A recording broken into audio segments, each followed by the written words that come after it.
ప్రసంగి గ్రంథము 5వ అధ్యాయము 10వ వచనం మనం చూసినట్లయితే, whoever loves money never has enough. Whoever loves wealth is never satisfied with his income. This too is meaningless. ప్రభు మనకి ఏం చెప్తున్నాడు అంటే, ప్రసంగి గ్రంథంలో ఎవరైతే ధనాన్ని ప్రేమిస్తారో, ఎవరినైతే డబ్బును ప్రేమిస్తారో, వాళ్ళు ఎప్పుడూ కూడా సరిపడినంత డబ్బుని, వాళ్ళు కోరుకున్న డబ్బుని చూడలేరట. తర్వాత whoever loves wealth is never satisfied. ఎవరినైతే ఆ యొక్క ధనాన్ని, ఆ యొక్క ఐశ్వర్యాన్ని, నేను ఐశ్వర్యంతో అవ్వాలని దాని పట్లే ఎక్కువ ప్రేమ కలిగి ఉంటారో, వాళ్ళు ఎప్పుడు కూడా తృప్తి చెందరంటారు. ప్రైజ్ ద లార్డ్, హల్లెలూయా. కాబట్టి మనం డబ్బు పట్ల ఎప్పుడైతే ఎక్కువ ఆసక్తి, ఎక్కువ ప్రేమ కలిగి ఉంటామో, అనేకమైన మార్గం వెతుకుతూ ఉంటాం ఆ డబ్బు సంపాదించడానికి. మన దృష్టి అంతా కూడా మనకి సరిపడినంత డబ్బు కన్నా కూడా ఆ డబ్బు సంపాదించడంలోనే ఇంకా సంపాదించాలి, ఇంకా సంపాదించాలి అనే దృష్టి ఎప్పుడైతే మనం కేంద్రీకరిస్తుంటామో, we're losing our own happiness. We're not satisfied at all. మనకు కావాల్సిన సంపద వచ్చినప్పటికీ ఇంకా మనం సాటిస్ఫై అవ్వకుండా మన జీవితంలో ఇంకా డబ్బు కోసమే ఎక్కువ జీవిస్తూ ఉంటాం. ఒకరోజు యేసుక్రీస్తు ప్రభువు దగ్గరికి మనం చూసినట్లయితే లూకా సువార్త 18వ అధ్యాయంలో మనం చూసినట్లయితే, ధనవంతుడు యేసుక్రీస్తు ప్రభువు దగ్గరికి వస్తాడు. ఒక ధనవంతుడు ఆయన దగ్గరకు వచ్చి, అయ్యా, నేను నీతిగా జీవిస్తున్నాను, అన్ని చేస్తున్నాను, నేను పరలోక రాజ్యంలోకి వెళ్ళాలి అంటే ఏం చేయాలి?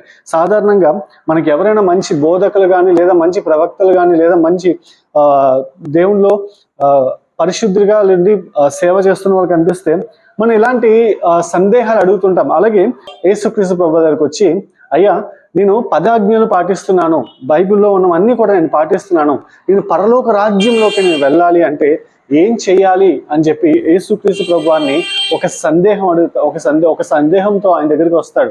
నేను పరలోక రాజ్యంలోకి వెళ్ళడానికి ఇంకా నాలో ఏదైనా లోపం ఉందా అని ఆ సందేహాన్ని ప్రభు దగ్గర ఎప్పుడైతే ఆయన వ్యక్తపరుస్తాడో, అప్పుడు ప్రభు అంటున్నారు, నీ దగ్గర ఉన్నవన్నీ విడిచి నా వెనకతల రమ్మన్న ఒక పిలుపునిచ్చినప్పుడు ఆయన చాలా వాక్యం చెప్తుంది, నిరాశతో తలదించుకొని అక్కడి నుంచి వెళ్ళిపోయాడట. అప్పుడు ఆయన వెళ్ళిపోయిన తర్వాత ప్రభు అంటున్నాడు, ఆయన మిక్కిలి ధనవంతుడు అవ్వడం వల్ల ఆయన అవన్నీ విడిచిపెట్టి రాలేకపోయాడు. ప్రైజ్ ద లార్డ్, హల్లెలూయా.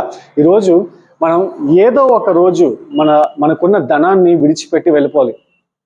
ఏదో ఒక రోజు మన ఈ లోకాన్ని విడిచిపెట్టి, మనం ఎంత సంపాదించినా ఈ లోకాన్ని విడిచిపెట్టి వెళ్ళిపోవాలి. మనం ఒక సందర్భంలో మనం చూసినట్లయితే, చాలా కాస్ట్లీ పర్ఫ్యూమ్ యేసుక్రీస్తు ప్రభువారి పాదాల మీద వేయడం మనం చూస్తూ ఉంటాం. అక్కడ ఉన్న శిష్యులు అంటారు, ఇది అమ్ముకుంటే బోల్డ్ డబ్బులు వస్తాయి కదా, చాలా ధనం వస్తుంది కదా, ఈవిడ ఎందుకు ఇలా పారబోస్తుంది అన్నప్పుడు ప్రభు అంటాడు, డబ్బులు మీరు ఎప్పుడైనా సంపాదించుకోవచ్చు, కానీ నేను ఎప్పుడు మీ దగ్గర ఉండను. ప్రైజ్ ద లార్డ్, హల్లెలూయా, హల్లెలూయా. కాబట్టి మనం ధనం మీద ఎక్కువ ఆలోచించి మనం కేంద్రీకరించి ఉన్నట్లయితే, మన సంపాదన మీద కేంద్రీకరిస్తున్నట్లయితే, మనం ఈ లోకంలో విడిచి వెళ్ళిపోతాం అన్న మాట ఒక నిజాన్ని మనం మరచిపోయి జీవిస్తున్నట్లయితే, మనం దేవుని పట్ల, దేవుని ఆజ్ఞ పట్ల, దేవుని పిలుపు పట్ల ఎప్పుడూ కూడా మనం కరంగా ఉండాలి. కాబట్టి ప్రియులారా, ప్రసంగి గ్రంథంలో మనం చూసినట్లయితే, మనం ప్రేమిస్తున్న డబ్బు మనల్ని ఎప్పుడూ కూడా సాటిస్ఫై చేయలేదు. మనం పాకులాడుతున్న డబ్బు మనం ఎప్పుడూ కూడా సాటిస్ఫై చేయలేదు. దేవుడు మనకి ఆశీర్వదించి ఇచ్చిన ధనము దేవుని కన్నా ఎక్కువ స్థానం మనం ఇవ్వడానికి వీలేదు. ఈ చిన్న వాక్యం దేవుడు దీవించిన గాక. పరిశుద్ధ మా దేవా, నీకు వేలాది స్తోత్రం నా ప్రభువా. మాతో మాట్లాడిన విధానం బట్టి నీకు స్తోత్రము దేవా. అవును, నిజమే, ధనం కంట నా ప్రభువా, ధనం ఎంత ఉన్నప్పటికీ నా ప్రభా, ఆస్తి ఎంత ఉన్నప్పటికీ నా ప్రభా, ఐశ్వర్యవంతమై అయినప్పటికీ నా ప్రభా, ఈ లోకంలో అవన్నీ ఒకరోజు విడిచిపెట్టి మేము వెళ్ళిపోవాల్సిందే ప్రభా. శాశ్వతమైనది నీ ప్రేమ నా ప్రభా.